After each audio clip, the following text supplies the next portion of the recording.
राय साहब, ये तो एक कलेक्टिव व्यू है। अब जाफरी साहब पीटीआई से ताल्लुक नहीं रखते, वो अवाम पाकिस्तान पार्टी से ताल्लुक रखते हैं, जिसमें आपकी जमात से ही शाहिद खाकान साहब और दीगर उसको जो लीड कर रहे हैं। एक आम पब्लिक परसेप्शन भी है आपका हर काम, जैसा कि स्मॉक के दौरान मरियम नवाज साहबा का जिनेवा या लंदन में दिखाई देना और उनके साथ उनके मिनिस्टर्स का भी, हर चीज़ आपके परसेप्शन के एतबार से एक बड़ी बहस बनी हुई है। सुहेल वड़ाइच साहब बड़े सीनियर जर्नलिस्ट हैं, वो आर्टिकल में लिखते हैं कि इस्टेब्लिशमेंट के जराए से जो के हवाले से बात करते हुए कि आप लोगों की परसेप्शन अवाम के अंदर अच्छी नहीं है। फिर हम देखते हैं कि ये जो एहतजाज की बात जब ये करते हैं पीटीआई, तो पंजाब की हुकूमत ये बयान जारी करती है कि ये तो सिर्फ एक नंद और भाभी की लड़ाई है, आपस में कोई एहतजाज नहीं है। आप अंडर एस्टिमेट नहीं कर रहे अवाम की ताकत को, जो पीटीआई के पास एक पॉपुलर सपोर्ट की शक्ल में? मैं यहाँ फिर रिपीट करूंगा कि ये मुल्क डिफॉल्ट के दहाने पे था, आज महंगाई सिंगल डिजिट पे है। यहाँ 23% पे तकरीबन सूद की शरह थी, आज वो 15.5% के ऊपर है। हम IMF का मुआहदा जो है वो स्मूथली चल रहा है, स्टॉक मार्केट आपके सामने है, मुल्क में दीगर विजिट्स हो रहे हैं, अभी SC हुआ, अभी एक बेलारूस के सदर आ रहे हैं, यानी कि हमें इन्वेस्टमेंट की उम्मीद है अगले 12 महीनों के अंदर। सब कुछ पॉजिटिव जा रहा है। ये हमें ये रियलाइज करना होगा कि एक टर्न अराउंड हुआ है इकोनॉमी के अंदर, और ये कोई छोटे मार्के नहीं है जो मैं आपको गिनवा रहा हूँ।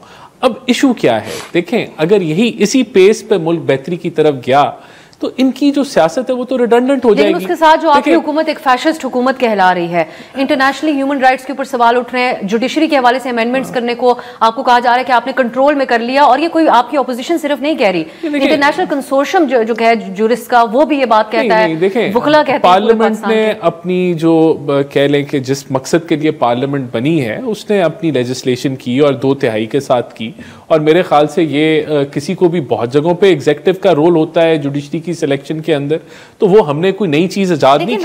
तो मेरे ख्याल से आज पीपल्स पार्टी जिसने सारी कैंपेन की इस अमेंडमेंट के लिए, वो भी कहती है कि जुडिशल कमीशन में हमें बराबरी की नुमाइंदगी नहीं दी, हुकूमत ने बातों के ऊपर अमल नहीं किया जो हमारे साथ इस सिस्टम के अंदर आने का वो बात कर रहे हैं ना, तो वो तो हम उनसे तय कर लेंगे। हमें पीपल्स पार्टी से हमारे वो सपोर्ट कर रहे हैं, हमें हमारी हुकूमत को सपोर्ट कर रहे हैं, हम उनके साथ बैठ के अपना मसला हल कर लेंगे, हमें वो कोई इशू नहीं है।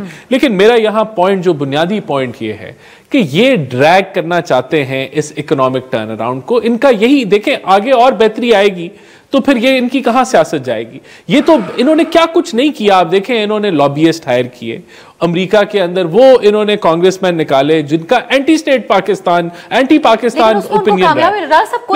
कोई रुकावट है सियासी जमातों के लिए बैरून मुल्क अपने लिए लॉबी? नहीं, मैं तो बता रहा हूं कि उन्होंने की, हिपोक्रेसी जरूर है, कोई कदगन नहीं है, लेकिन हिपोक्रेसी है ना। वो कहते थे एब्सोल्युटली नॉट, अब एब्सोल्युटली यस कह रहे। वो कहते थे कि हम किसी के गुलाम हैं, अब वो मुदाखलत करो। लेकिन देखिए, कहने का मतलब ये है कि इन्होंने तो कोई कसर, ऑक्सफोर्ड का इलेक्शन क्या था, वो पाकिस्तान के लिए लड़ रहे थे, वो तो खान साहब को कोई इंटरनेशनल प्रेशर बनाने के लिए लड़ रहे थे ना। तो हर लिहाज से जब ये फेल हो गए कि कोई यहाँ जो है वो कोई चीज, कोई तब्दील नहीं हुई पाकिस्तान में, तो अब कहते हैं हमने फाइनल कॉल दे देनी है। तो दे दे फाइनल कॉल, गवर्नमेंट की तैयारी है। मैं आपको बड़ा क्लियर कट बता दूं, और ये इनको पता होना चाहिए, जिन बच्चों को ये निकाल के लेके आना चाह रहे हैं इस्लामाबाद को, इनका इंतशार के अलावा इनका कोई और एजेंडा नहीं है। देखिए, जनरलाइज करना एक एहतजाज करने वालों को धमकी देने के मुतरादिफ है, जो कल वजारत दाखिला ने भी कहा कि हम असनाद कैंसिल कर देंगे, उनके दाखिले मंसूख कर दिए जाएंगे। ये धमकी तो कहीं पर भी नहीं दी जाती। जब आप ये कहते हैं कि आप कफन बांध के आएंगे, आप कहेंगे हम जनाजों की तैयारी कर लें, तो फिर आपका इरादा नहीं है पीसफुल प्रोटेस्ट का, और आप कह रहे हैं कि this is the last call. इसका क्या मतलब है? ये तो हुकूमत को थ्रेट कर रहे हैं। तो ये क्या जमहूरी अमल है कि आप हुकूमत को थ्रेट करें कि लास्ट कॉल है, अगर लास्ट कॉल में उनकी मांगे नहीं मानी जाएंगी तो फिर क्या? फिर ये पीटीपी पे हमला करेंगे? पॉलिटिकल लैंग्वेज जिस तरह की आप लोग भी नहीं, ऐसे हम नहीं यूज करते थे, हम नहीं ऐसे यूज करते हो सकते हैं। वली साहब, ये बात तो मौलाना साहब भी कहते हैं कि ये जो तारीख का ऐलान किया गया, ये दुरुस्त अंदाज में नहीं किया गया। उनका आज ही एक जो इंटरव्यू है उसके अंदर वो ये बात कर रहे हैं कि ये वक्त जो है एक धरने का मुनासिब नहीं, और मौसर और दुरुस्त हुकूमत अमली बनाने वाले पीटीआई में शामिल नहीं हैं। सो कहाँ गए मौलाना साहब जो आपके साथ थे, नजर आ रहे? अचकजई साहब जो आप लोगों के लिए बड़ी पोजीशंस ले रहे थे, आज बड़े फखरी अंदाज में सिर्फ बात की जा रही है कि हमारी बात इस्टेब्लिशमेंट से हो रही है, इवन मोहसिन नकवी साहब से भी नहीं हो रही है। सो आप नहीं समझते कि ये अच्छे अलायंस आपका ऑपोजिशन का बन सकता था, जो आपसे फासला इख्तियार किए हुए हैं? जी देखें, हमारे साथ माजी में काफ़ी दफ़ा इस तरह के मौके आए हैं कि दीगर जमातों के साथ हमारी बातचीत हुई है, और कुछ मामलों में उनसे हम महसूस किया हमने कि वो हमारे हम ख्याल हैं। लेकिन जब भी एक अंग्रेजी का मैं फिक्रा इस्तेमाल करता हूँ, पुश कम्स टू शव, हमें सोलो फ्लाइट ही करनी पड़ी और वो उसके लिए हम काफ़ी हैं, हम कल्ले ही काफ़ी हैं, जिसको कहा जाता है ना पंजाबी में, कल्ले ही काफ़ी हैं ऐसी। हमें ज़रूरत नहीं है, ज़रूर कोई और साथ शामिल होना, साथ कोई शामिल होना चाहिए, पिछली बार साथ कोई शामिल होना चाहे तो वेलकम, साथ कोई शामिल होना चाहे, नहीं होना चाहते तो ठीक है। एक मौके तक हमें लग रहा था कि मौलाना साहब हमारे हम ख्याल हैं, हमारे जी, मुझे नहीं इल्म के दावत उनको दी गई है या नहीं, मैं I am not privy to it, लेकिन उनको कोई रुकावट भी नहीं है। अगर वो ऐलान कर दें वो साथ आना चाहते हैं, वो तो एक दो हमने जो पिछले ऐलान किए थे उनसे नजर आ रहा था कि वो हमारे इस हिकमत अमली से इतफाक नहीं करते, तो ऐन मुमकिन है उनको दावत ना दी गई हो। अच्छा वली साहब, अब ये भी बताइएगा, जो पिछली बार आपने एक जलसा करना था यहाँ पर, उसको स्वाति साहब की खान साहब से इसी तरह अचानक ड्रामाई अंदाज में मुलाकात होती है और वो मनसूख कर दिया जाता है। बाद में मीडिया से बात करते हुए खान साहब ने कहा कि मैं अब इस्टेब्लिशमेंट से बात नहीं करूंगा, उन्होंने मुझे धोखा दिया है। सो इस वक्त जो आप लोगों की आज उम्मीदें हैं वो भी किसी धोखे में ना तब्दील हो जाएं?